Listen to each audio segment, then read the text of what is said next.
Captain cool Dhoni फिर से नए विवाद में पड़ सकते हैं। इस बार वजह हरमू स्थित घर है। आवास बोर्ड की जमीन पर बने मकान में पैथोलैब खुलने की सूचना बोर्ड को मिली है, जिसके बाद अब जांच कर कार्रवाई करने की तैयारी की जा रही है।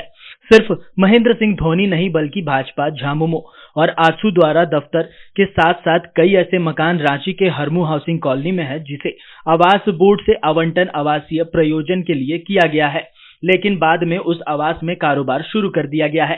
अब ऐसे लोगों की लिस्ट तैयार कर एक्शन की तैयारी की जा रही है। दरअसल हरमू हाउसिंग कॉलोनी के रूप में रजिस्टर्ड है। इस इलाके में आवासीय परिसर की ही अनुमति है। बावजूद इसके बड़े पैमाने पर कारोबार से जुड़े काम कई मकान में चल रहे हैं। अगर भाजपा, आजसू और झामुमो दफ्तर को देखे, यह भी आवास बोर्ड के द्वारा आवंटन की गई जमीन पर बना है। शुरू में इसे आवास के रूप में इस्तेमाल किया गया था, बाद में पार्टी कार्यालय खोल दिया गया। पूर्व में भाजपा को नोटिस भी भेजा गया था। अब जांच की जा रही है। फिलहाल इसी रडार पर भारतीय क्रिकेट टीम के पूर्व कप्तान महेंद्र सिंह धोनी भी हैं।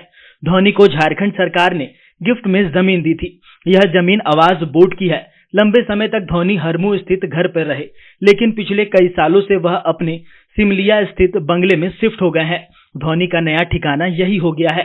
इसके बाद अब धोनी के हरमू स्थित घर में एक पैथो लैब की शुरुआत होने वाली है।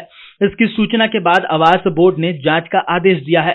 आवास बोर्ड के अध्यक्ष ने कहा कि महेंद्र सिंह धोनी के साथ हरमू इलाके में कई ऐसे प्रतिष्ठान हैं जहां कारोबार किए जा रहे हैं, जबकि आवास के नाम पर आवंटन हुआ था। इस मामले में सभी को नोटिस भी दी गई है। संजय जी, आज आवास बोर्ड की बैठक में कई बिंदुओं पर भी चर्चा हुई होगी। आप लोग इससे पहले भी बीजेपी दफ्तर ऐसे जो इलीगल तौर पर अलॉटमेंट हुए उन सभी को नोटिस दिया था। एक नया मामला आया है महेंद्र सिंह धोनी, क्योंकि आवास बोर्ड की ही जमीन पर सरकार ने उनको गिफ्ट किया था लैंड, उस पर उन्होंने घर बनाया।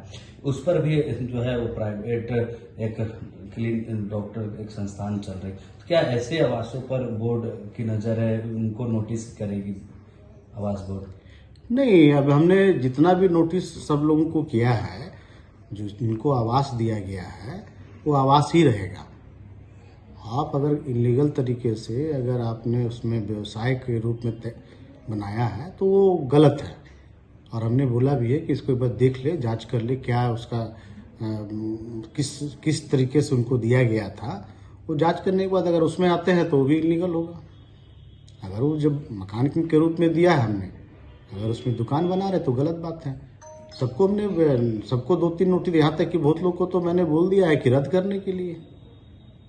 हमको लगता है कि लोकसभा विधानसभा का चुनाव होने की वजह से रद्द नहीं हो पाया था। अभी आप देखेंगे लगातार अभी जिन लोगों ने जवाब दिया है उस पर विचार कर रहे हैं। जिन लोगों ने जवाब नहीं दिया है उसको हम लोग तत्काल प्रभाव से उसको रद्द करें। इसके अलावा पूरे हरमू इलाके में कई बड़े कारोबार किए जा रहे हैं। घर के साथ साथ दुकान खोले गए हैं। ऐसे में अब आखिर आवास बोर्ड क्या कार्रवाई करती है? क्या इस इलाके में बने बड़े कार्यालय और दुकान से टैक्स की वसूली की जाएगी, या फिर उन जगहों को चिन्हित कर आवास से हटाकर कमर्शियल बिल्डिंग में ट्रांसफर किया जाएगा? ये आने वाले दिनों में ही तय हो जाएगा।